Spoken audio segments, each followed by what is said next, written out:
Hi, Robin Heppel here, and on today's show I'm going to be talking about how you can be an all-star funeral director. Welcome to another edition of the Funeral Strategy and Marketing Show. Now before I dive into today's topic, I want to let you know to stick around to the end of the episode because that's where I'm going to tell you where you can get your own copy of my personal Funeral Directors All-Star Checklist. And this is something that you can use to record different things for every service that you do so that you can be a funeral director all-star. Now let's get into today's topic. How to be a funeral director, an all-star funeral director. Now first off, I'm not going to say that I am the best funeral director ever. I will say though that I feel that I was a really good funeral director, and I still get called upon by close families to act in that capacity or even act as a celebrant. So I'm still see things on the front lines, and what I want to share with you today is some of the things that I learned from my mentors and that can help you just rise above maybe the rest of the staff so that you look like you're going to be that you would be the all-star funeral director on your staff. And this isn't just for employees, it's for owners as well, anyone who is working day to day on the front lines with the families, making the arrangements, embalming, directing the services. So now the reason why I want to share this with you is that I wanted to look back what happened just recently. One of my mentors, Stu Carroll, who was the manager of McCall Brothers for a long time, recently retired, and I had a little segment at his retirement dinner that I shared a few things. I thought, you know what, this would be a great thing for me to share with everyone.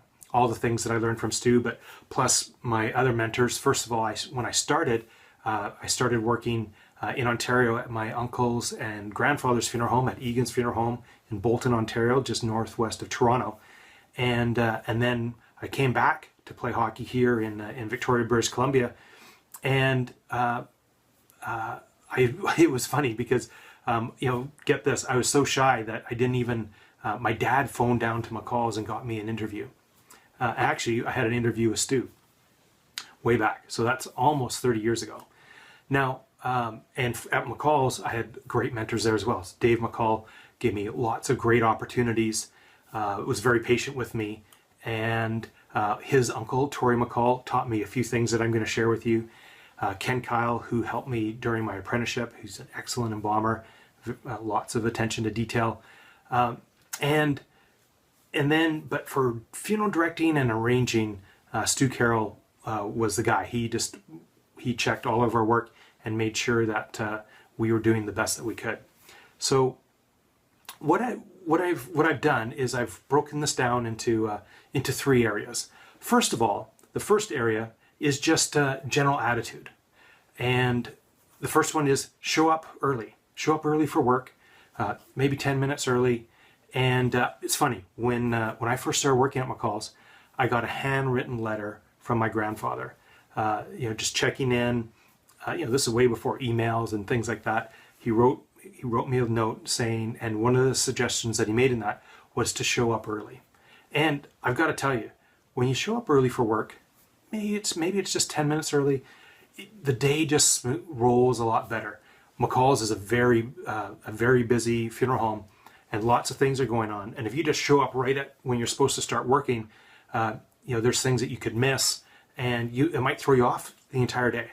So get there early. If you drink coffee or tea or whatever you do, grab that. Find out what happened over the evening before.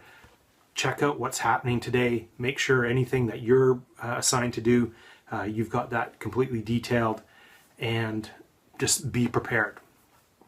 Next, super simple one, but be well groomed. Whether it's with your hair, and your clothing, making sure that your shirts are pressed and not wrinkled. Make sure that your shoes are shined. Just little things, but these things really stand out now more than back a generation ago. You wouldn't have to remind people because that's just the way people were.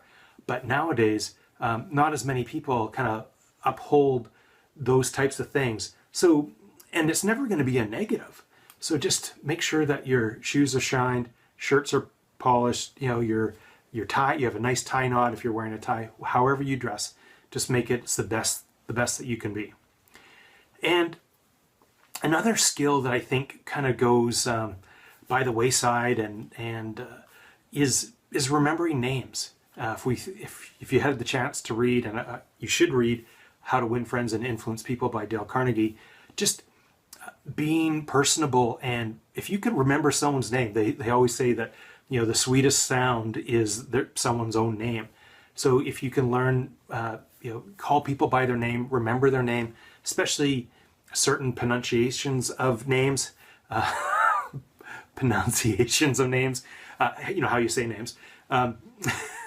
Just make sure that you have that dialed in, and whether it's certain things like Dana or Dana, Tara or Tara, things like that. Just how do people pronounce their names? Ian or Ian, little things like that, and remember their names too. I used to have this little book, like a day timer. Well, not even a day timer, just a little calendar, pocket calendar, and it had squares in it. So I would write down the names of people once I met them. On the day that I met them, I put that in there, and people on the staff and my friends would say, "Oh, what was that person's name?" And I wouldn't even have to look back. I would just know, because I just took that time at that point and wrote it down, and that was enough for me to remember it. Now with all our digital gadgets, we don't always have that opportunity to do that. So somehow, even if you maybe just key it in on your phone or enter them as a contact and put a note of how you met them. And that's going to go a lot further, because, as I said, people love the sound of their name. And people even years later will say, "Thanks for, I didn't think you'd remember me. Thanks for remembering my name." Another thing too is public speaking. And I alluded to the story of when I started at McCall's. I was so shy, get this, that my dad actually phoned down to McCall's to get, for me to get an interview. And I can even remember, like in grade 3, and I still remember this. This is how paranoid, or not paranoid, but fearful I was of speaking aloud. We had to do this exercise, and we were reading a short story, and we had to, the whole class had to read it, and we went paragraph by paragraph. And I could remember counting, like how many people are next, because we were going through the rows, and then, which paragraph I would have to read. And I was just so hoping that it was a small paragraph. And no, I can remember it was a big one. And I was so afraid. But over time, you can, if you practice, and speaking aloud is a great, or public speaking is a great skill, because a lot of people stay away from it, right? You've heard the thing that, people even fear that more than death itself. And you hear, obviously you've heard that, so many people use that in the eulogy, but it's somewhat true, and it's a great skill. So the first presentation that I ever did for McCall's, a pre-need presentation, it wasn't the greatest. I basically read off a sheet of paper. Now I can just have a few bullet points. I can tell stories and try to be a lot more engaging.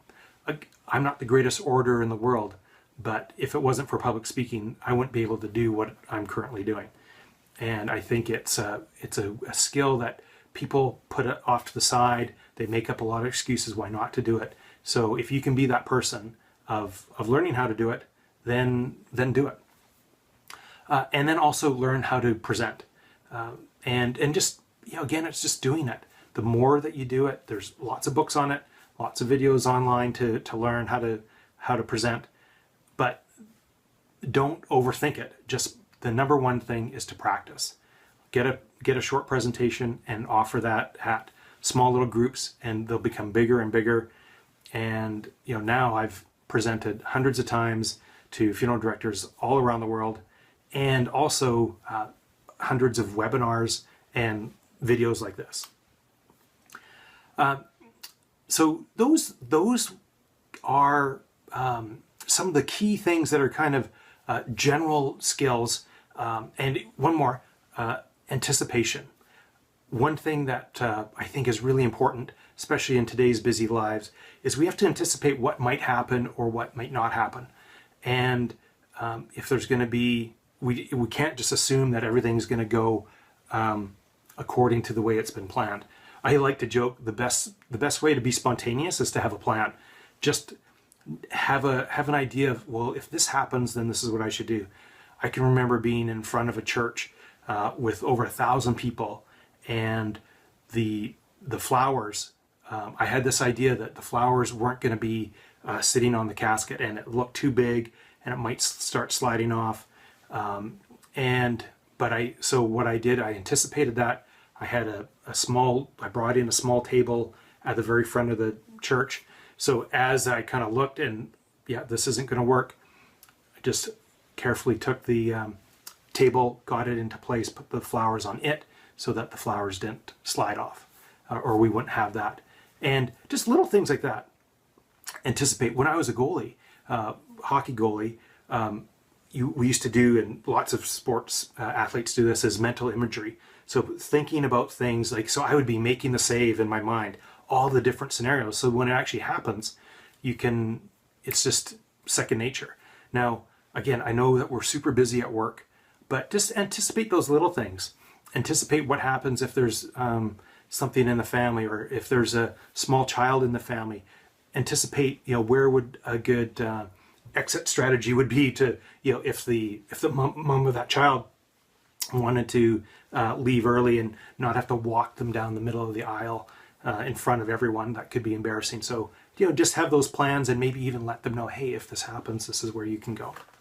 So just be ready to improvise. You don't have to, but if you, again, the best way to be spontaneous is to have a plan. Now, what I'd like to do is kind of drill in more to funeral skills overall for the business operations. And the first one is, and this might sound a bit weird, but understand the profitability of a funeral home. And this doesn't matter who you work for. Maybe you work for a family, maybe you work for a corporation. But you need to understand the profitability of the funeral home, because if the funeral home is not profitable, one major thing is that you may be out of a job. So we don't want that to happen. So if you understand how the company makes money, and those, making sure that and not how much they're making or anything like that, but kind of what's important to them, then you're going to be you're just going to approach things differently, and you'll be more valuable to that funeral home. And you might wonder, well, why do the owners and managers go around and turn off the lights when when no one's in the room? Like, oh, it's not a big deal. They're energy efficient lighting. But every penny that gets wasted is one less penny for the for the overall profitability of the firm. And if we dive into this a little bit deeper, I think the most valuable skill, the most profitable skill, as funeral directors, we need to have a ton of skills, but the most profitable one is if you can win price shoppers or phone shoppers. Not everyone's a price shopper, but they usually start out with that question: how much is this going to cost? And if you can be excellent at that, and maybe even the go-to person, that's going to be very valuable, because you got to think, here's what's happened. Two major things have happened when you get it, when there's a phone shopper. Number one, someone has died, or is about to die. And that only comes around once in that person's life. So you only have one chance. Secondly, the phone has rung. So that means that your marketing has worked up to that point. And at that very moment, that call is yours to either win or to lose. And if you lose it, it's lost forever. And you have to wait till the next person dies, and hopefully your marketing works so that they call the funeral home. And that's the cycle. So if you can really understand that, and I know that role play, and I can remember, I don't want to, that's kind of, role playing and stuff like that, and doing scripts. But the more you practice it, the more comfortable that you get at that, you're going to be that much more valuable to the firm. The next one too is getting the money. So you've got the arrangement, you've made the arrangements. Now it's time to, how are you going to look after this? And I think funeral homes nowadays are they have policies about this and a lot more on top of it. When I started, it was, okay, well, yeah, we'll send you the bill in a couple weeks or whatever, or after the service. But nowadays, cash flow is so important to a funeral home, is that it's better to get the money sooner than later. And a lot of funeral directors haven't been on the other side of the desk. They're not the business owners. But personally, as a business owner and with a staff of 8 people, I know what it's like when payday's coming around. And sure, you may have had a lot of sales or a lot of business coming in, but if that money hasn't been realized, if it's still accounts receivable, you can't pay your staff in money that you haven't collected yet. So and people might say, oh well, the funeral home's got a lot of money, they can still pay for things, but the funeral homes, that money's been allocated to something else. It's not just a pool there waiting, if we haven't received money yet for the next month. So as a funeral director and as an arranger, it's up to you to make sure that you take responsibility of getting that cash secured. So one of the lines, and I'm sure your management has talked about this, you come up, here's a total, how would you like to pay for, how would you like to look after that today? Instead of giving them, they might ask what the options are. And you can say, well, we prefer to have everything paid up front. We can take a check or credit card, or however it's set up at your firm. But assume that they're going to pay today, because almost everywhere else they go, they're paying up front for any other transactions. So funeral home shouldn't be any different. So just really understand that. Now, and I mentioned this, the next one is attention to detail. We hear attention to detail all the time, but sometimes it kind of gets lost or overdone, or if it's talked too generally, then we don't really know what we're paying attention to. So, and this goes back to Stu Carroll with the presentation of the deceased. We always, so at McCall's, when I was embalmer and / funeral director and / arranger, but if we were doing the preparation and the cosmetics, at the end of the day, we would have the deceased in the different viewing rooms, and so we'd put them out, and then Stu Carroll would walk around and check out what how everyone looked. So and the things that he always taught us to look to do was make sure that the collars are perfect, especially like on a male, that's a nice knot on the tie if they're wearing a tie, that the shirt is nicely snugged down, that's not wrinkly, and you can do that. There's little tricks of doing that with the shirt tails down in the pockets, in the pants pockets. You can kind of tug those down to make those snug. But he was really meticulous on cuffs, that the cuffs were always straight and showing just a little bit past the jacket, and if they were wearing cufflinks, that the cufflinks were cleaned, there weren't smudges or fingerprints on them or anything like that they were always cleaned up and visible, and that everything just looked like they just came out of the tailors, out of the barber shop, making sure that there's no nose hairs or ear hairs, that there's not an eyelash out of place, that if someone had a mustache or facial hair, that it was nicely trimmed, if that's the way they were, just like they came out. And same with females too, that everything was just just right, that things weren't any dresses or blouses were always on properly.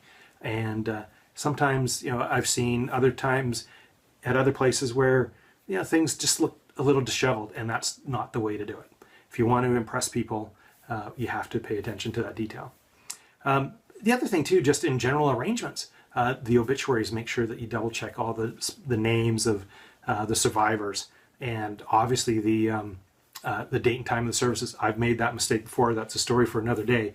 But those are really important. Same with flowers. Double check that those flowers have been ordered and that they're going to be on time at the proper location, because there's nothing, because that's what those people are thinking of. We were just at a service the other day, and my mom, the first thing when we got there, she wanted to let me know that the flowers that we sent as a family, so mom did it and put all our names on it, but that's the first thing that she did, check to see if those flowers are there. So double check that those are ordered, just like what you hear about carpenters, measure twice, cut once. So just double check that information before it gets sent off, before the order gets placed. This is the same with engraving urns as well. Make sure that that's double checked, because you don't want any mistakes. Same with monuments if you're doing monument sales. So those are some of the funeral skills. Now, I want to talk about the arrangements themselves. And how, first off, I think one thing that we don't do enough of is introduce ourselves before the arrangements. And you can do this via email. Now, sometimes different funeral homes are going to be really busy. You may not know who's going to be meeting that family. But I think that once the first call has been taken, one of the critical pieces of information that whoever's taking that first call, to ask for the email address. And we always think, oh well, they might think we're prying or anything like that. Look, they've just given you the business to look after their loved one, the deceased. So I think that they will be willing to give the email address and just let them know, well, we've got some important information to send you before the arrangements, and we find it best just to send it by email. So is that can you give me your email address, please? Or what's your email address? And they'll just, it'll just be automatic that they give that to you. So then you send an email and introducing, you can briefly introduce yourself, or maybe this is the admin staff sending it on your behalf. And, but maybe put a link to the staff page and say, oh, well, if you want, Rob Heppel will be meeting with you today, or I'll be meeting with you today. For a little bit more information on myself, check out our staff page or my bio here. And the reason why I say this is that, more than, probably dozens of times, McCall's, I've been working with McCall's on their website since it was 1996 that we first had a website for McCall's. And even then, the super tech savvy people, I can remember this one lady who was she was over 60 at the time. She started asking me about Ontario and Toronto and things like that. And I said, oh, that's kind of strange. Like, why, I answered the questions, and she said, oh, well, I was on the McCall's website and I looked up your information. So, it makes people more at ease. And we've been working with this with our funeral boardroom members of actually creating a special page on the website that's not part of the general navigation that we send families between the time of the at-need, or by the time of the first call and before they come in for the arrangements. Now, obviously, this isn't going to work for walk-ins, but for people that get that email ahead of time, they land on a page that has, like, these are the things that we're going to cover. It also introduces them to new services, such as, maybe it's a tribute blanket or something like that. And so instead of, after 80 minutes of your 90-minute arrangement, and I know that there's so much detail that we have to go through nowadays, and the boss has probably said, oh no, make sure you introduce cremation jewelry and tribute blankets and anything else that's part of what you're offering. If they've never heard it, it's sometimes even uncomfortable to kind of bring that up. But if they've had a chance to kind of read that ahead of time on their own time, spend time on the website and see a sample of that tribute blanket, they might actually initiate the conversation. Oh, tell me a little bit more about the cremation jewelry. Tell me a little bit more about these tribute blankets. I saw a sample on the website. And so if they start it, then it's not like you're being salesy at all. But if you have to, you're kind of going through your list, over time you might be getting uncomfortable. You might think they're getting uncomfortable. And I believe that the more comfortable that they are coming into the arrangement, it's going to just set them at ease. It's going to be a better experience for them. It'll be an easier arrangement for you. And I believe that your averages will go up because they'll be more preconditioned to some of the new offerings that you might have.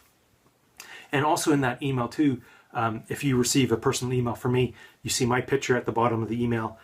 Dr. Robert Cialdini, who spoke at ICCFA a few years ago, one of his studies that he's done showed that people that insert a picture in their email to when they're just introducing themselves to someone else, that those relationships are much stronger than people that don't. So we're trying to build trust and credibility. So include a picture, and also to include if you're comfortable with it, include your mobile phone, your cell number, and because that's again. Those are only given out to people in trustful situations. So here you're extending it to them, and they feel then like, hey, this is good. We know we're going to be busy. and this person has gone out of their way to make sure that we can communicate with them however we need to. So those are just some suggestions for that. Now, another thing that I would do is, and here in Victoria, it's not uncommon for the service to go from, it might be 4 days later, or even 7 days later, or even could be a couple weeks or longer than that. Now, if it's like 4 days later, or even if it's 2 days later, I would always check between the date of the time of the arrangement and the date of the service with the family, and I give them a phone call and just touch base, let them know, okay, these are the things that have happened so far. So we've made the transfer. So your mom has been transferred from the hospital, and she's now in our care. Because this is all part. Again, we do this every day. We know it like the back of our hand. It's totally new to them. They may not even have a clue. Like, oh, I wonder if they picked up mom or not. I don't know. Should we phone the hospital? Like, who do we phone? Do we phone the coroner?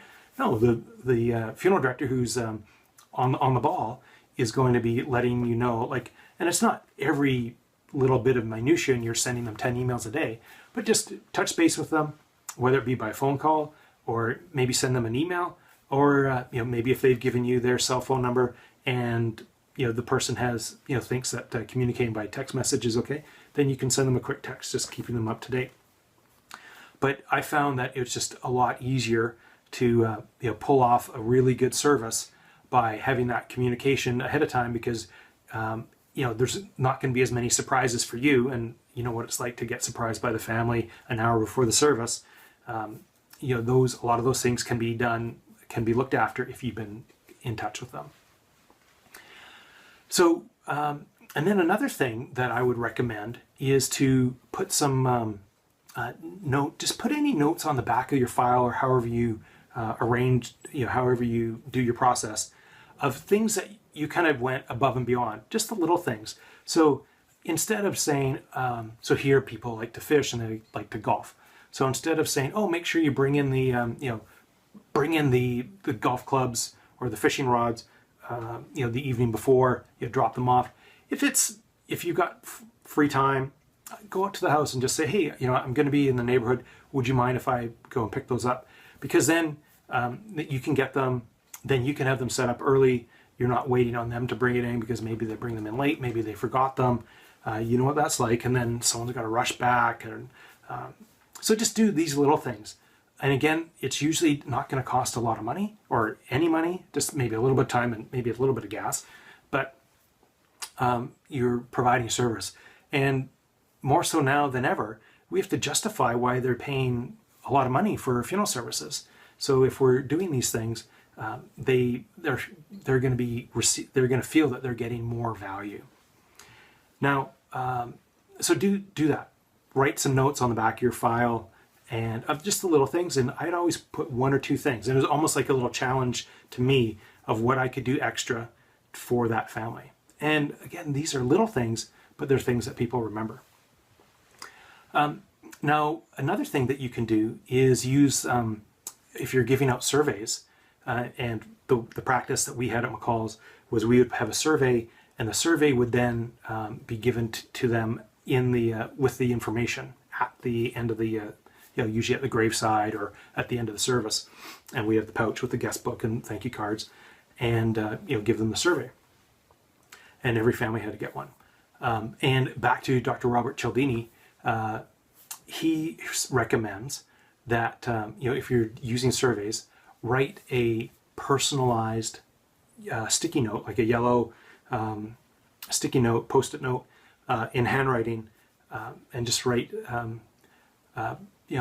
when you have time, please fill this out, or I'd really appreciate it if you would complete this, Rob, and just put it on top. You got to remember, you've just done all this work for the families, and now they're kind of indebted to you, and here's a personalized note, so they're probably going to fill that out for you, and you'll probably get more positive feedback. And especially nowadays, you can take that and turn that into a positive review online. Just maybe then follow up with an email and say, oh, thank you so much for the feedback on the survey. Would you mind sharing that in our on Google Plus or Yelp or wherever?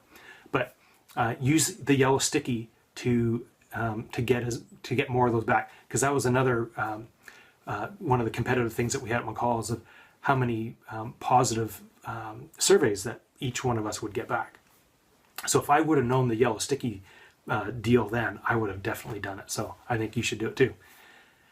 And then one last thing, and this goes actually back to Tori McCall. One of the first times that I started there, so I was this young kid, 18 years old, and I don't know, I can't remember what happened, but I remember what happened afterwards, or how it happened. So I must have been closing the coach door, and it was probably like a foot away before it, or 2 feet away, and I just let the handle go, and the weight of the door slammed shut. And Tori McCall, who would have probably been 70 at the time, quickly came around and instructed me on the proper way to close the door. And you would just take the door and push it closed, holding it all the way. A couple things. One, it looks a lot more professional. 2, it doesn't make a big bang. And 3, it is going to be less wear and tear on the vehicle. So those funeral coaches nowadays are $100,000. So you don't want something to bang or things to kind of shake and get loose over time. And it just looks good. Another quick note that I was taught was always walk around the back of the car. So don't cut in front of the cars all the time, because as a driver you can usually see what's in front, and you should take a quick look, but always work the back of the car. But then closing the doors, that's not just the coach, that's also the limousine as well. Closing those doors just firmly shut. And another thing, and this is for Stu Carroll, and he was a huge stickler on this, for the the little door stoppers that kind of flip down, and they got the little rubber grommet on them. He would make sure that we would always bend over, carefully push that up, click it into place, and then open the door. And once the door was open where we wanted it to, we'd push it down and put it in place. We would not use our toe to flick it up or flick it down. The reason why is, first of all, if you flick it up, it might make a big bang. If you kick it down, you may not get it, so you might have to try it a couple times, and maybe it'll slam down, and it's just not professional. So if you just, quietly bend over, push it down, put it into place, it just looks a lot more professional. And it saves your shoes, because back in one of the other tips about having your polished shoes. So if you're not flicking the door stoppers up and down with your shoes, they're going to stay polished longer. So again, this is not a complete list, but it's just a bunch of things. Some are kind of general attitude things, and other things are just really specific. But I wanted to let you know, and also to really give thanks to the mentors that I've had about being as good a funeral director as you can. So I think try some of these tips, put them into place, and whether you're an employee or an owner or a manager, we have to really justify the things that we do as funeral directors, and charging what we do for funeral services or celebrations or life services. And these little things, I think, will just make us look that much better in the eyes of the public, especially the client families that we're serving. So that's my little seminar on how to be an all-star funeral director. Now, just to keep you up to date on a few things that are going on, Funeral Rockstars. It's my big event that I'm having. I usually have this in Vegas, but this year I'm having it right here in Victoria, BC. And part of that is that you'll be invited to a tour at McCall Brothers. So you can, you've heard me talk about McCall so much, and you can actually visit and see, and I'll let you know the changes that have happened over the 30 years of how a funeral home can actually be successful and profitable in a market of 92% cremation. So that's for more details, go to funeralrockstars.com. It's in the third week of September 21st it starts right here in Victoria. So go to funeralrockstars.com for more information on that. Some other news that I want to share with you, some exciting news, is that I've been talking to my good friend and other mentor, Mr. Todd Van Beck. Todd is, he's a total guru when it comes to all things, funeral directing, administration, and what we're doing is we're actually creating a private membership area where we're going to be putting a lot of our resources, a lot of Todd's teachings, a lot of my recorded seminars are all going to go into the membership area of Funeral Gurus. So for less than a cup of coffee a day, you can have access to a lot of that information, and so that you can become as good a funeral director or as good as a funeral homeowner as you can be. That's gonna be our focus of putting that stuff there, and then also too for us to answer any of your questions that you have. So I just want to wrap up this episode here, and I really think that being an all-star funeral director will not only help your career, but help the funeral home that you're working with. And most importantly, you'll be providing even better services for the families that you serve. So my challenge for you today is to start writing the notes. Just do one of the things. Start writing the notes on the back of your file, and just over time, or even complete the funeral checklist. So if you want a copy of the funeral checklist, it'll be below the video here in the post at funeralfuturist.com. Make sure that you check back soon for another episode of the Funeral Marketing and Strategy Show. And I really want to thank you today for spending time with me on this. I think it's really important, and my goal for you is to serve as many families as possible by providing them with the most meaningful services. Thanks a lot. This is Robin Heppel.